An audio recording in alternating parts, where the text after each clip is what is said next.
জাতীয় পার্টি কি এভাবে মানে কখনো সরকারি দলের সাথে সরকারি, কখনো অভিমানে করে মানে বিরোধী, এইভাবে কি জাতীয় পার্টি থাকবে, নাকি জাতীয় পার্টি তার অবস্থানটা রাজনীতির মাঠে স্পষ্ট করবে?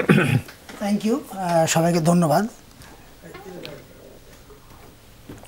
জাতীয় পার্টির আমার তো মনে হয় আপনার দুদিন আগে একটা ইয়ে দেখেছেন সংসদে, আমাদের মুজিবুল হক চন্দ্র, আমাদের সেক্রেটারি জেনারেল, উনিও কিন্তু আওয়াজ তুলেছিলেন অ্যাবাউট বেনাজির সাহেব এবং জেনারেল আজিজ, যে উনি ডিজি থাকা অবস্থায়, র্যাবের ডিজি থাকা অবস্থায় উনি প্রাইভেট সার্ভিস দেখিয়ে পাসপোর্ট নিয়ে কীভাবে উনি দেশ ছেড়ে উনি যেতেন। তো আমরা আমাদের যেটা রাজনীতি বা পার্লামেন্টে যেটা বলা উচিত, আমরা কিন্তু সেই জায়গায় কিন্তু আমরা স্পষ্ট কিন্তু ক্লিয়ার করি, যেটা একটা বিরোধী দল হিসেবে যেটা করা দরকার সেটা করছি। এখন আপনি বলতে পারেন যে আমরা এখন সংখ্যায় অনেক কম, তো সংখ্যা যেহেতু কম এই জন্য আমাদের আওয়াজটা পার্লামেন্টে খুব একটা বেশি দেখা যাবে না। তার মধ্যে কিছু আছে সুবিধা পার্টিকে, সুবিধা দলও কিছু আছে আমাদের দলের ভিতরে।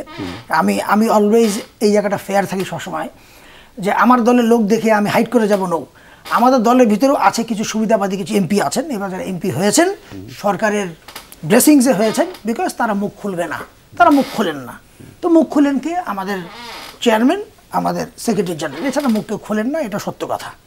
তো যেটুকু বলার, যেটুকু আমাদের চেয়ারম্যান বলে যাচ্ছেন কিন্তু তারপরে অ্যাক্টিভিটিস আপনি যেটা বলেন এখন, এটা আমি নিজে একটা হাসি আসছে এখন আমার, সেটা হলো যে আমাদের এমপি সংসদে ধরেন আপনি মনে হয় আপনি বলছেন সংসদে মানে সংসদে আপনাদের সেক্রেটারি জেনারেল বা মহাসচিব বলেন, মানে যখন আমি এই পোস্টারটার দিকে তাকাই, ধরেন এই পোস্টারটার দিকে তাকাই যেখানে আপনাদের মুজিবুল হক চুনুর কথা বলছিলেন, সেখানে লেখা আছে জাতীয় পার্টি মনোনীত আওয়ামী লীগ সমর্থিত।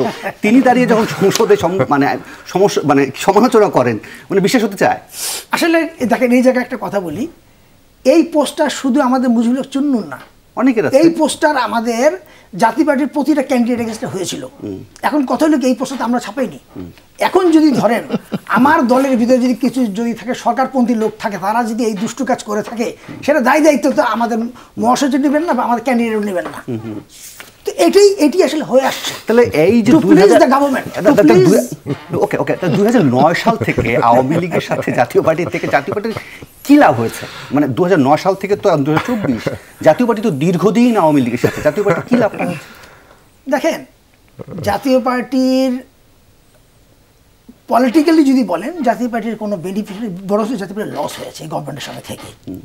তারপরও থাকতে চায় জাতীয়, তারপরে থাকতে চাই বলে না। এখন আপনি ভালো করেই জানেন তৃতীয় শক্তি আছে, চতুর্থ শক্তি আছে, পঞ্চম শক্তিও আছে, যারা জাতীয় পার্টিকে বাধ্য করেছে ইলেকশনে আসার জন্য। আমাদের সঙ্গে অনেক ধরনের নাটকও হয়েছে, আমাদেরকে যেমন ধরে দাওয়াত দিয়ে সকালবেলা পার্টি অফিসে নিয়ে যাওয়া হয়, কারণে সেটা বলবো না, আমাকে সহ নিয়েছে দাওয়াত দিয়ে। যাওয়ার পরে দেখি আমাদের পার্টি অফিসে ঘেরাও। কেন ঘেরাও? নির্বাচনে যাইতে হবে, বিকজ আমাদের ম্যানিফেস্টো আমরা ডিক্লেয়ার করিনি তখন পর্যন্ত। That was the last day ম্যানিফেস্টোকে ধরে রাখার। সেদিন পর্যন্ত আমাদেরকে জোর করে নির্বাচনে যাওয়ার জন্য যখন মানে এই প্রেসার করা হয়, তখন তার মানে বুঝতে বাকি থাকে না যে কারা। অবশ্যই ওই যে বললাম তৃতীয় শক্তি, চতুর্থ শক্তি, পঞ্চম শক্তি আছে, তারাই বাধ্য করেছে নির্বাচনে যেতে হবে। এবং আমাদেরকে ওই কমিটমেন্টটা দেওয়া হলো যে ফেয়ার নির্বাচন হবে। তো ফেয়ার নির্বাচন যদি হয় সেটা উত্তর থেকে নিবে, তাহলে তো এইভাবে তো আমাদের নির্বাচন আসতে পারে না। আমাদের ক্যান্ডিডেট ধরেন টোটাল 287 জনের মতন ক্যান্ডিডেট আমাদের রেডি ছিল। তো তার মধ্যে থেকে হঠাৎ করে ডিক্লেয়ার আসলো যে 26 জন ক্যান্ডিডেটকে কনফার্ম করা হয়েছে। তো সেখান থেকে আসলে 9 জন, কিন্তু অথচ এগুলা কিন্তু আমরা কিন্তু ওরকম কোনো আন্ডারস্ট্যান্ডিং যাইনি, এটা গভর্নমেন্টের তরফ থেকে এগুলো ডিক্লেয়ার হয়েছে।